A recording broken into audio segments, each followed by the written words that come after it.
我很喜欢这个时候，阳光刚刚好，风也不大。这个时候很喜欢拍照，好像能把这份安静留住。有的时候拍着拍着就忘了取景，只是抬头看看天，就感觉一整天都变得很轻了。我喜欢走在有风的路上，不赶时间，也不想太多，只是单纯的看看世界现在的样子。每次拍风景，我都感觉很满足。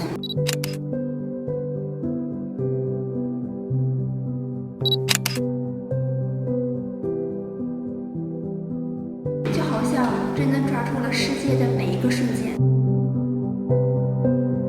我喜欢阳光明媚的天空，或者是雨天之后的草地。走在小路上，看着风景，拍摄大自然，就感觉内心很平静，很温和，可以脱离一切，静静地感受世界。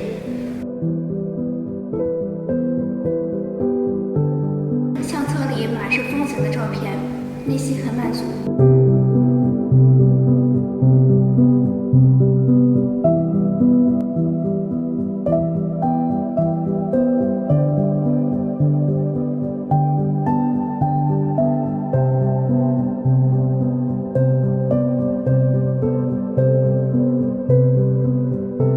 想把大自然的一切美好都记录下来。